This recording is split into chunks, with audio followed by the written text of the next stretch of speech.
Hi everyone. The mass immigration agenda in Ireland is causing a massive public backlash. We've seen the huge demonstration in the streets of Dublin in the last few weeks. Also, we've seen demonstrations all around Ireland growing day by day. The latest has been in Sligo, where hundreds of people attended a local demonstration which was anti-government and anti-mass immigration because of the top-down policies and diktats being enforced on communities without any consultation, against the democratic will of the people. And of course, these are communities that are massively left behind due to the lack of investment in basic public and social services. In Sligo, for instance, there are 130 homeless beds currently. As well as that, we see sky high rents in Sligo, where rents have double digit rent increases over the past number of years, which making housing completely unaffordable for so many people. And notwithstanding, there's also a student accommodation crisis which comes every year, where there's big pressure on young people who are going to university and going to college in Sligo and many more towns and cities around Ireland to get affordable accommodation. And many of these vulture funds that own this student accommodation have moved across to the more lucrative international protection immigration racket sector, that they like to call it, in Ireland. Now, this has caused a massive backlash because of the top-down policies being enforced on communities at diktats essentially from Brussels, where we have Irish leaders that have no interest in representing the people of Ireland, bar a few notable local councillors and exceptions in various locations around Ireland. There's next to no representation for ordinary people in terms of their basic demands and basic necessities not being met by this corrupt political system. Now, today I want to speak about that development that's going ahead in Sligo that forced so many people to come out on the streets.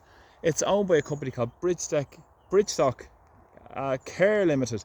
This is a company that has over 1,000 beds in the international protection sector, making massive money. And what sparked this protest is the idea behind Bridtock to move towards this big, massive international protection centre right in the centre of Sligo. Now, already they have a couple of facilities in Sligo as well that are profiting from. They were the 9th highest recipients of money from the Department of Integration, our public money essentially, over the past number of years in terms of the volume of spaces that they're giving over to people claiming international protection. And we all know that up to 70 to 80% of them, it's just a conservative figure, are economic migrants, and that comes from the government themselves. That's based on their own words, not anybody else's. And at the same time, this development is up to 5 stories high. There's 5 blocks. There's 2 blocks of 8 by 3 bed apartments, and there's 3 blocks of 16 by 2 bed apartments here as well. And also there's other developments taking place in around that area, which is absolutely just off the wall. When you consider there was never any urgency to build homes for people who are in badly need of homes. Up to 130 homeless beds, as I said, in Sligo, people sleeping out on the streets, and at the same time people have had enough. And at the same time, yesterday I think there was a counter demonstration held against the protesters who were chanting their usual slogans without actually engaging with people, and they've really showed up, a lot of them, their intolerance in terms of the ones who lead those demonstrations, rather than engaging with people and preaching to people, rather than talking and engaging and working together on what the concerns are and delivering a better Ireland for everyone. But the problems is that these so-called opposition are doing the work of the government, facilitating the big employers, race their bond with cheap wages. And also yesterday I noticed it was a union flag was a counter protest, which shows you how far away they are removed from the struggles of ordinary people who have sold out the working class many years ago through the myth of social partnership.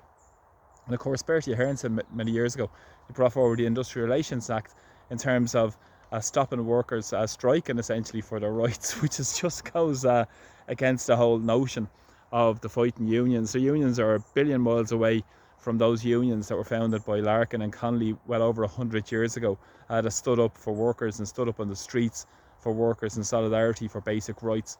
And at the same time, Connolly said well over 100 years ago about the Belgian workers coming to Ireland to say they should not come in and try and force down wages on the Irish working class as well. But of course that's happening now, but that's been forgotten about by the so-called opposition, who are more interested in virtue signal and standing up for these claims of mass immigration, a globalist agenda, rather than really telling the truth to what's going on. Because for me, they failed so many of the working class people, and you need to stand up together for ordinary people. So ordinary people should stand up together, working class people should stand up together against what's going on in Irish society, against the political establishment who only serve the interests of the billionaires, the interests of the corporations and the very wealthy, such as this Bridtock Care Limited with the Gillen brothers and McGinty as well, one of the directors of this company based in Galway, who profits from this as well. So a lot of the Irish are profiting from the misery of the international protection immigration racket